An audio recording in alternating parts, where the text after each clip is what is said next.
Good morning, everyone. My name is Lashika Bell, and I'm the Finance and Operations Manager at St. Gabriel Mercy Center in Mount Bayou, Mississippi.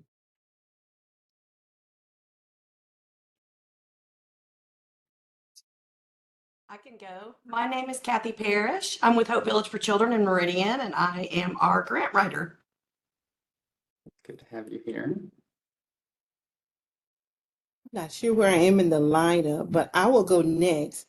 My name is Sandra Hodge, and I serve as the Deputy Director for Operations and Development with the Mississippi Black Women's Roundtable, located here in Jackson, Mississippi. Good to see you, Sandra. Yes. Sheila, Great to are see you you able as to, well. Sheila, are you able to come off and introduce yourself?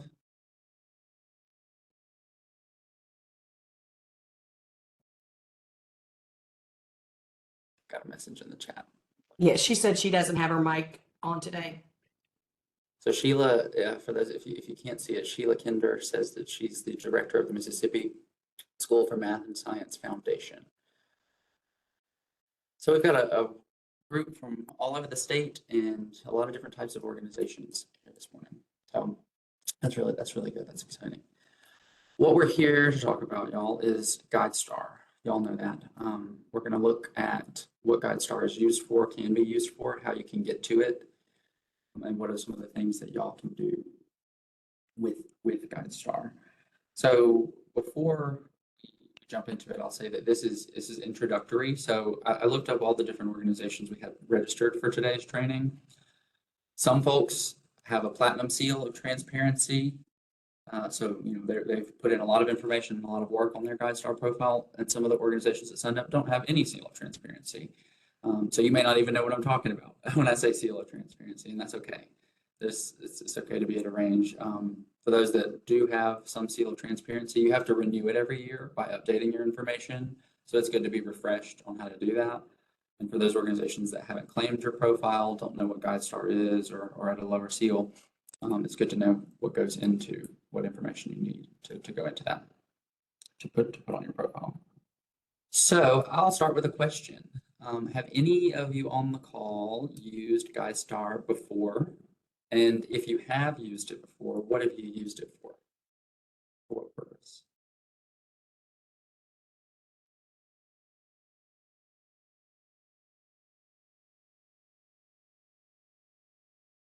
Sheila says she has not used it before. Okay. I've never used it either. Same. Okay, several first time people. And I was going to say, in my previous role with the Alliance there, I use GuideStar to help other nonprofits be able to gain their access their seals as well. So I have used it pretty much from to help other nonprofits gain their access to their seals. So as an educational tool. Yes, yes, it's an educational tool.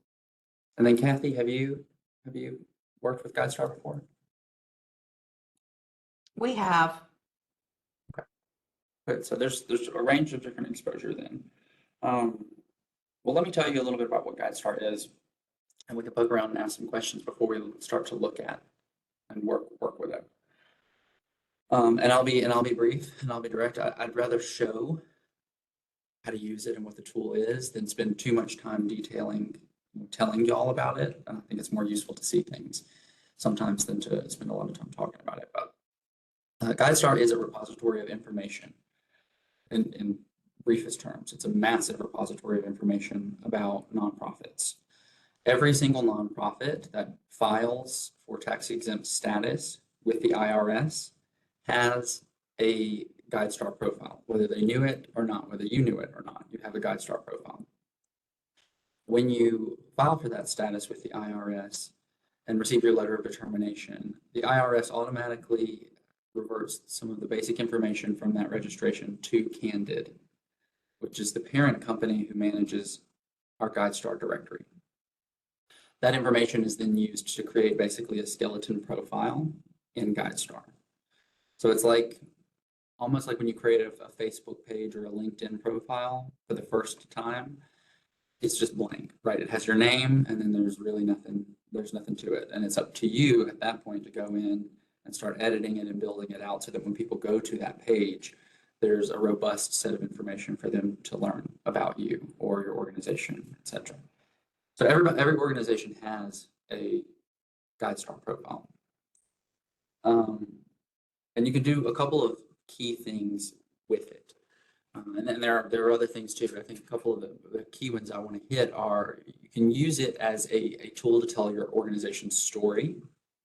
To who? Other nonprofits, first and foremost. Other nonprofits will utilize GuideStar as a research tool to explore potential partnerships. Other organizations doing similar work in their service area they might partner with. Nonprofits might do some research on how to, organizations they might learn from, form peer communities with. So if you're all working on mental health services in the state of Mississippi, you can learn what were the successes of so-and-so organization and how did they solve this particular problem, how did they meet the needs of this particular constituency, etc. So you can do some research, and we'll look at that in a little bit.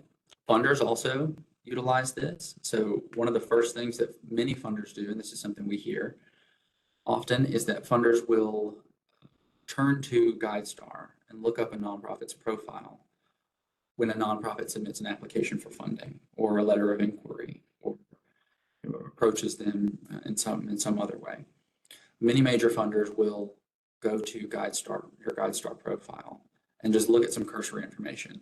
And it makes sense that they would do that because it's a consolidated source of information. Instead of having to look at your application and your website and go find your 990 and go to your LinkedIn page and go to your Facebook page, GuideStar is a single source of information where once it's completed and your profile's built out in a robust way, all of the information that someone would want to know about your organization, from finances to operations to programmatic stuff, is all there.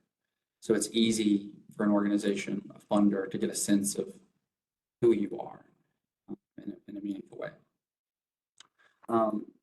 So funders be discovered by funders, by nonprofits. They can learn a little bit about you, and then you can do your own research. So it's kind of the flip side of what I first described. You operating your own nonprofit can do your own research about potential partners or opportunities for you to learn from other organizations, et cetera. Or just, you might be interested in expanding your services and you might want to learn about, you may not work in the education space, but you might want to expand into the education space and learn about who's doing that in your area. So it's a good research tool. So that's some context for what GuideStar is and how you can use it. And then of course you can, there's almost always ways with a big database of information to find unique ways to use it that's customized to your particular needs. So I want to show y'all how to access GuideStar. And it's kind of the access points for the two different purposes I've described are a little bit different. So if you wanted to do research, you could access it one way. If you wanted to work on your own profile, you might access GuideStar a little bit differently. So I'm going to share my screen. Before I do that, are there any questions about any of that info or thoughts, comments?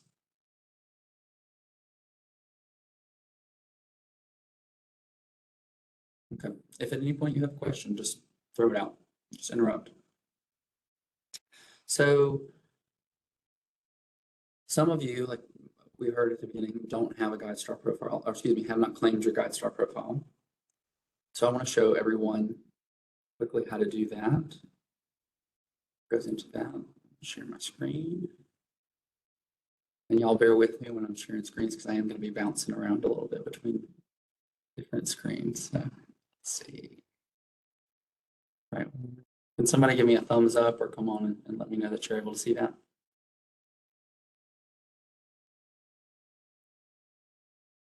Awesome. Thank you, Sandra. So this is GuideStar.org. If you typed in GuideStar.org in your browser, this is what's going to come up. This is the homepage. Nobody's logged in. We're not looking at a profile. We're just looking at their homepage. If you already have an account with GuideStar and have claimed your profile, what you would do is click sign in and you would go to your profile. That's you're familiar with that. But if you haven't done those steps before, the first thing you would need to do is create an account by clicking this create account button or register for free. Either option is going to get the same result. So I'm going to click create an account. You'll enter your information, very basic info, email, create a password. GuideStar, or excuse me, Candid's recommendation is that you use an email that is associated with the organization. So don't use a personal email, or best practice is not to use a personal email. And that's because using an email associated with the organization you're working for or working with will cut down on the turnover it takes to verify your connection to that organization. There's some extra steps if you use an email that's not associated with the organization. Email password, first name, last name, what your role is, the organization, and then basic info about your organization. Name, what type of organization it is. You should know this from how you filed with the IRS. So if you don't remember that, go back and look at the way that you filed with the IRS, whether you're one of the 501c3 or some other classification. Where you're operating. And then your EIN. You see that that's not a required field, but it will, if you have your EIN on hand, it'll speed up the process of verifying your connection to your organization. And then your interest area. And that's how you sign up for an account. And once you do that, you'll get an email. Y'all know the process of verifying your email and doing all that. You'll go through those steps to verify. So that's account creation. Once you create an account in GuideStar, switch over here. The next step for you is to claim your profile right here. This is step 2. To do that, you can go to this website right here, or this address right here. It's called app.candid.org. And you can search for your organization there. So I'm gonna, one second, y'all, let me silence.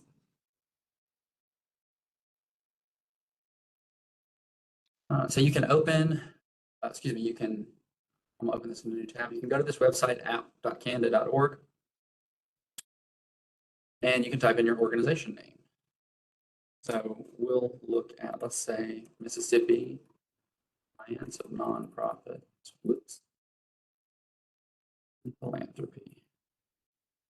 I hit search, and it's going to pull up my organization. We're the first listing right here. Shows that we have a gold seal of transparency. If I click on that, it's going to show me some basic information, but it's also going to say, is this your organization right here? That's where I would click to begin the process of associating myself with this, to connecting myself with this organization. Now, I'm not signed up or signed in right now, so it's not going to let me go through the next couple of steps. But once you've created your account, you'll be ushered into a couple next steps, and I'll show you what those are.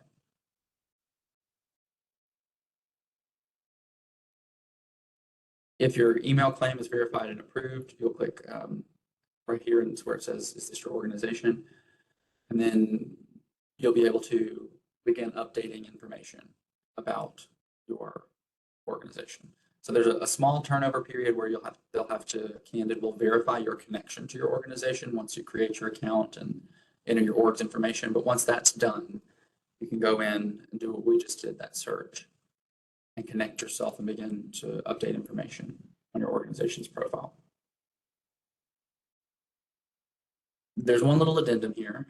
If your organization doesn't have a website or you don't have an email address associated with your organization, so if you used a personal email address, etc., they would ask for some additional documentation. And usually what that additional documentation is your IRS letter of determination, one issued in the last 6 months. So have that on hand if you don't have an @organization.org email address.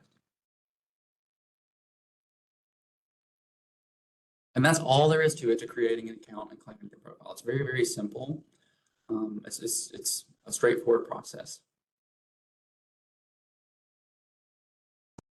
Good morning, Nikisha. Come on in.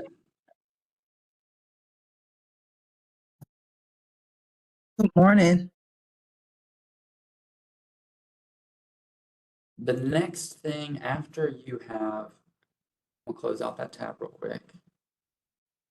After you have created your account, claimed your profile, then you can start really adding information. And so I want to show y'all, now y'all see my background.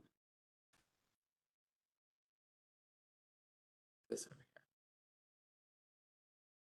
Once you've done that, it's time to start entering information in your profile. Candid frames this as telling your story, and that's exactly what it is. It's, telling the financial story of your organization, how you operate, who the board is and the demographics of the organization and the people you serve, the programs.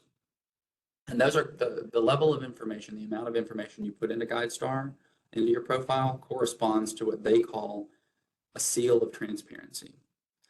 They are named to describe exactly what they are. So the more transparent you are, the more information you input into your profile, the greater seal of transparency that you get from bronze, silver, gold, and platinum. And those are assigned based on certain information, and we'll go through what that is.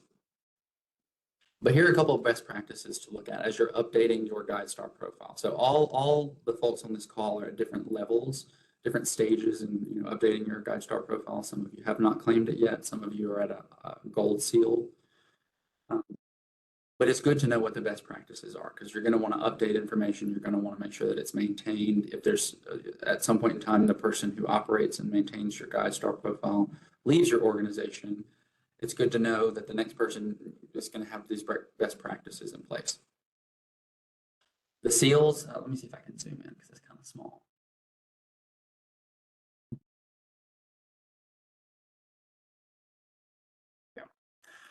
The seals need to be earned in order, first and foremost. So you need to start with bronze and work your way up. It gets a little unwieldy if you try to jump around and enter information out of order. So this is kind of an organizational, operational suggestion. Start with bronze and work your way to platinum. Update your information at least once a year, otherwise your seal will expire. So even if you've gotten all the way to platinum in the year 2023, if you don't update your information in 2024, that seal will expire and you will no longer have a platinum seal. So you need to make sure you update it every year. Candid recommends that you review all your fields to make sure they're as up to date as possible. So whoever is assigned as your person on staff to handle your GuideStar profile, every year when they're doing this, they need to review all those fields and make sure they haven't changed. You might have had a board member roll off, you need to change them. You might have had a program sunset or a new program start. You need to make sure that that's covered on your GuideStar profile. And then in the gold level seal of transparency, the reported data must be from the latest available fiscal year. So we're going to get down to that in a minute and look at what it takes to get to the gold seal. But that reported data must be from the latest available fiscal year. This document is from last year, so I'm a year behind, but so it would need to be 23 or 24 now for this year. And then in platinum, at least one metric must be from the year prior. So now we're in 2025. One of the metrics to get to the platinum seal would need to be from the year 2024. Previous year. And this is a chart that outlines, and I'll send this out after our call today, just so you have this resource on hand as you're going through your profile. But this is the various sets of information required to get to each seal of transparency. So the bronze seal is basic information. Identification, additional names of folks who work there, of the organization, address, website, contact, fundraising contact, donation info, mission, which I recommend be your mission, but best practices for a mission statement are 2 to 3 sentences at most, not too much longer than that. And then the organization's leader, the director, CEO, president. Once you enter this information, you'll have a little icon that says bronze seal of transparency show up on your profile. And you'll also get access to that seal so that you can put it on your website.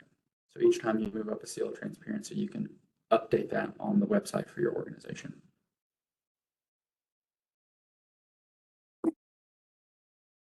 Silver seal is a little more in depth. the information. You want to put information about your programs, your organization's programs, the status, your status as to whether you are a grant maker or not. So the question you'd be answering is, does the organization make grants or donations? For many nonprofits, the answer is no, but for some, the answer is yes. And then your brand, basic brand information, logo, tagline, social media. One note about the programs, and this is kind of a best practices thing too. When you're describing your programs, and we'll see this in the example that we'll look at in a minute, when you're describing your programs, it's best to keep those descriptions brief. No more than 5 sentences, 3 to 5 sentences to describe your programs, because you're going to be putting a lot of information on here.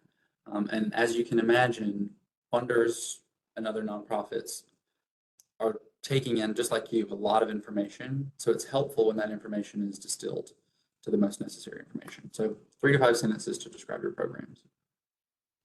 And if you have 15 programs, pick a few to describe that really distill the essence of your organization's work.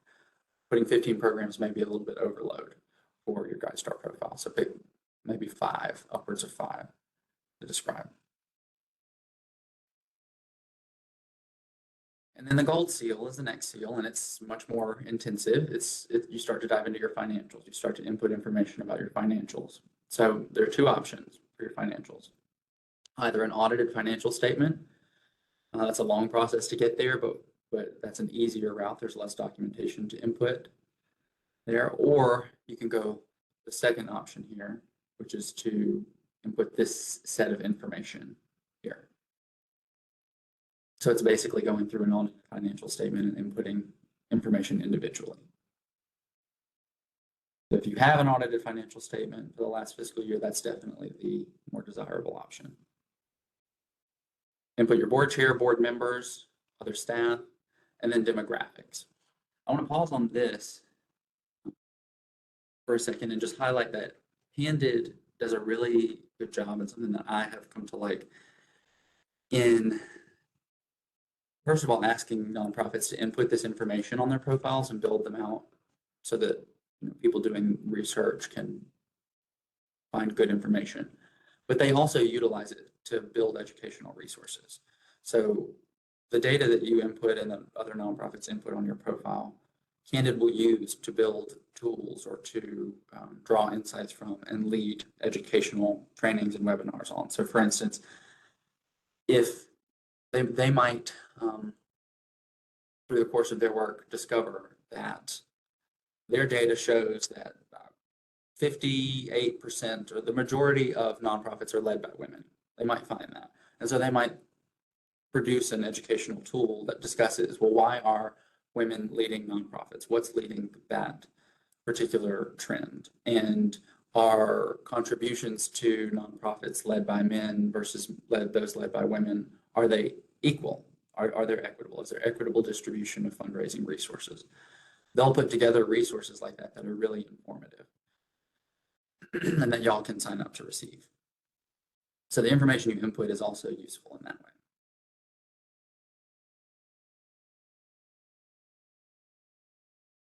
And then the last seal comes with some required fields and then a ton of optional information you can input. So we'll cover the required stuff, and then I'll let y'all look at the optional information you can input when I send this resource out to everybody.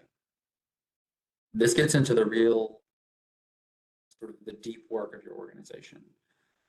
To get the Platinum Seal of Transparency, you'd be inputting information about your strategy and goals. So that's either your current strategic plan, the strategic plan you're operating from, or what your organization aims to accomplish. And that'd be about a 5-sentence description, but pretty robust on what your organization aims to accomplish. And what are your strategies for making that happen? And that's an argument, right? It's the same argument that a strategic plan would make. It's just written out in paragraph form. The metric indicators, quantitative metrics. how are you measuring your impact, essentially, is what that is saying. What are the metrics that you use to indicate how you're achieving the strategy you set out?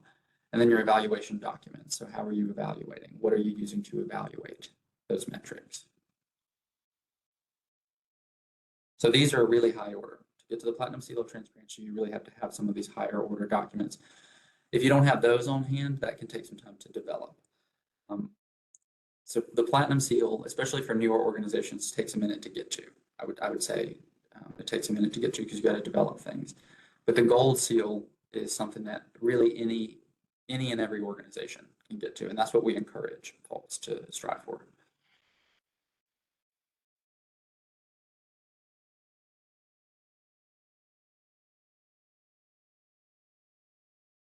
Okay, I'm gonna stop sharing for just a second, pause, and see if there are any questions, because that was a lot of info.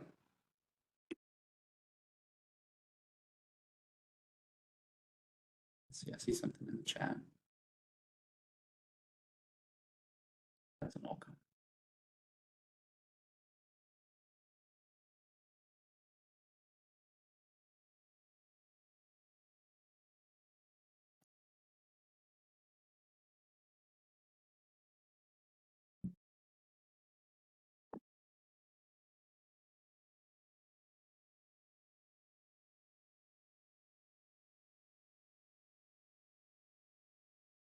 Okay, if there are no questions on that, I'm going to show you all one more thing, and then we can open up for broader questions. So I want to show you all now how you can access GuideStar to research, to do some research. Like I told y'all, I got to figure out which browser I'm in. Got too many of them. So this is another thing I checked into. A lot of the folks who signed up for the call today are Alliance members, but some are not. So if you are a member, you have access to the Alliance's member portal through our website. You should have a login and have login information for that. If you're a member and you don't know your login information, you need to reach out to DeLorean King, and I'll put her information in the chat. Give me just 1 second to type that out. So if you are a member and you don't have or don't know your login information to get into the member portal, reach out to DeLorean and she can help you track that down. Because for a number of reasons, right? There are lots of resources in the member portal that you can use. And one of those resources you can use is the GuideStar directory. So the Alliance serves as one of, I believe it's 2 now, GuideStar directories or hosts for the GuideStar directory in the state of Mississippi. So that means we are able to offer free access to the research side of GuideStar for all of our members through the member portal on our website. And here's how you would get to it. So I'm going to share my screen again.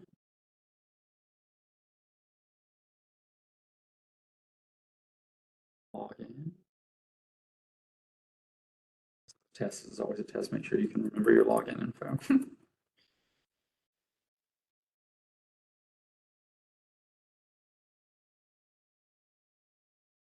Okay, so I've logged in, and let me go back and do that one more time because I want to make sure I didn't even show you where I clicked.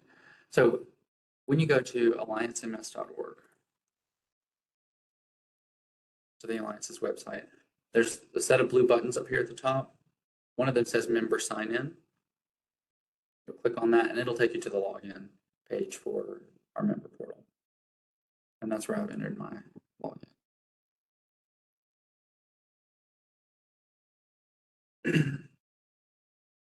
And then within the member portal, there are all kinds of different resources available to members. Research tools, reports, all different kinds of things that you can get to. And I won't go through all those today, but if you ever have questions about what those are, want to look at them, either contact me or DeLorean, and we can talk to you about them. But right here at the top is this button that says GuideStar Directory. So that's what we're going to look at. You can click on GuideStar Directory, and it will take you to a page where there's an embedded GuideStar directory in our website.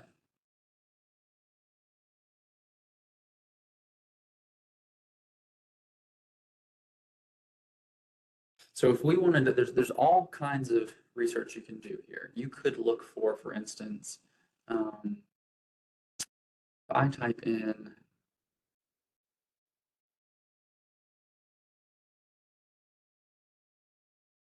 let's see. So right now I'm looking at this directory and I've clicked over here to the organization tab. And in subject area, I'm just going to click this arts and culture field. Hit enter and it's going to pull up all the nonprofits in the state of Mississippi in some way associated with, tagged with the arts and culture field. So it's 920 organizations in Mississippi who are operating in this space. It's a lot, right? I could narrow that down by going to the geography tab and say, okay, well, I'm not operating all over the state. I'm actually just operating in Hinds County because that's where I am right now. So I'm going to scroll through here and go to Hinds County. It's still searching for arts and culture organizations. It's showing me that in Hinds County, there are 145 organizations connected to the arts and culture tag. Some of them more closely than others, right? Some of them are going to be explicitly arts and culture focused. Some of them might have one program that does some arts and culture related work, or some of them might have some relationship with an organization that does arts and culture work. And that's where digging a little bit further will tell you exactly how they're connected to that field. But that's initially the kind of research that you can do. You could look more in depth. Let's say we wanted not just arts and culture, but we wanted to know specifically how many children's museums there are in Mississippi. We're a children's museum, and we need to know about other children's museums in Mississippi to do some joint programming. Well, here are those nonprofits connected to children's museums in some way. Argonne Foundation is not a children's museum, but I bet that they fund children's museums. So that's a helpful piece of information right there. But then there's Lynn Meadows, Mississippi Children's Museum, the Teddy Bear House Museum, and then the Gertrude C. Ford Foundation is probably another funder of those museums. So you can do really, really, really specific work, research on different organizations doing different work in different places around the state of Mississippi. I want to, now that we've kind of looked at that, I want to search an organization and just look through a profile, I'll give you a sample profile real quick. So we'll go to, I saw that they're a platinum Mississippi. So this is the Community Foundation for Mississippi based here in Jackson. They cover Central and Southwest Mississippi. Here in my search results is just kind of basic information about them, a little synopsis about what they do. You can see their EIN, you can see their gross receipts, you can see they have a platinum seal of transparency. I can click on their profile. And Community Foundation for Mississippi is a great example because they've got the platinum seal. They've really built out their GuideStar profile to the fullest extent. So if you're looking for a model, you don't really know the direction to take your profile, this is a great example. Follow. So the top is basic information, summary information, right? It's the summary. Then we've got the programs and results section. It asks the question, what you aim to solve, description of programs. Theirs is brief. They don't operate a tremendous amount of programs. They're primarily a grant maker. So it talks about their grants making process.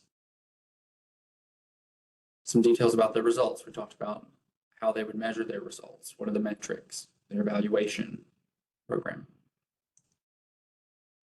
So those things are listed here. Their goals and strategies, learn about the organization's key goals and strategies. These are little drop downs. So when you're filling out your profile, there's the option to include these drop down boxes. So what is the organization aiming to accomplish? They've got a description of what they aim to accomplish. What are the organization's key strategies for making this happen? Some sentences, a few sentences, bullet points about their key strategies to do what they aim to do. No, it's blank. These are blank, so they don't have info there. Then how we listen, descriptions of how they receive feedback. Excuse me. Their financial information, financial data, and that sort of thing is all included in here. So this is an example profile, example GuideStar profile.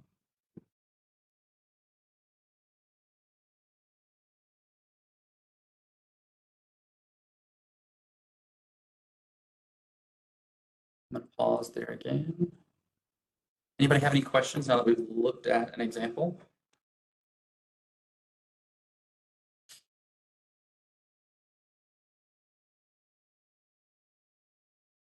So in other words, the more that you have on your profile, the better picture everyone should receive of your the story of your organization.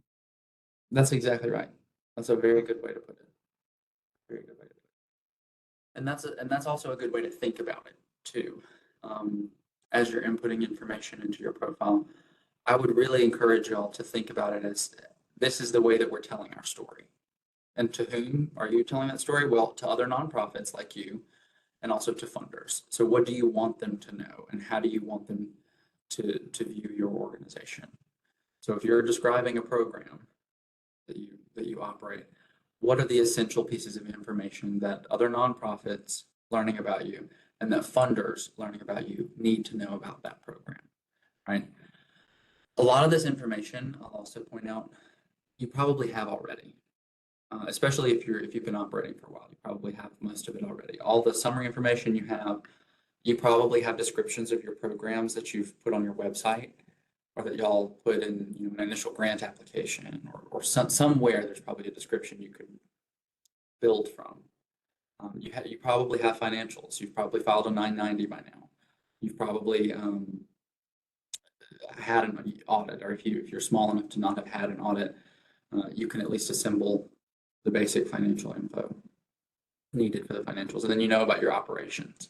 I'm sure on your website there's a list of your board members, probably. And you know your board members well. You probably have a board roster, board tracker, or something along those lines. So most of this info is stuff that you'll have somewhere, and really you're assembling stuff that you have, or realizing, oh wait, we don't have that, and we should.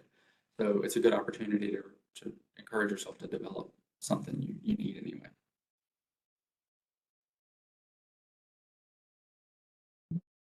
What other questions?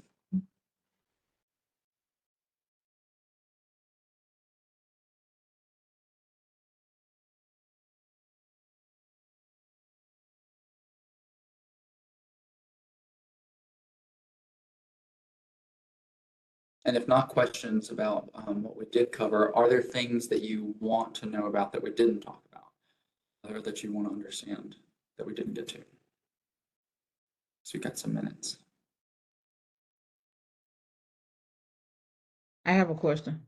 Okay, Sure. so you showed us how to get to the part where we can research for other organizations or whatever. Um, is the Alliance website the only way we can get to that? Anyone can use GuideStar for free, but the amount of information that you're able to access for free is limited. That's the benefit of going through the member portal, because you'll have access to a more robust set of information because of that partnership that we have with Candid. So you can absolutely go to guidestar.org and do some research, but you'll find yourself butting up against a paywall at some point in time, and you'll probably get a little frustrated because you want something you can't get. Yes. Okay.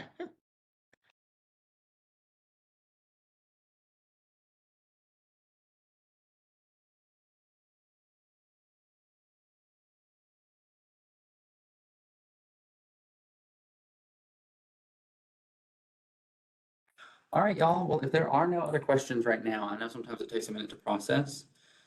So I'm going to put my email in the chat. I think I probably have it. If you don't, here it is. If I can reach out to me, you can reach out to DeLorean, either one. If you have any questions or if you run into some sort of hurdle, let me know.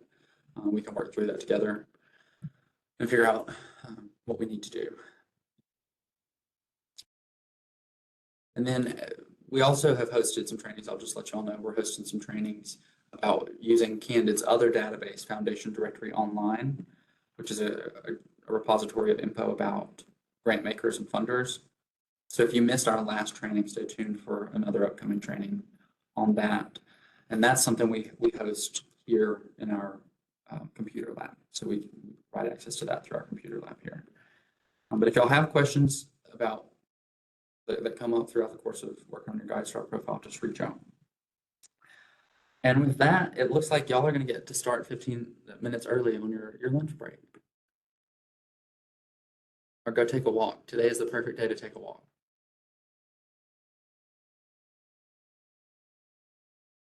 Thank y'all, everybody, for being here.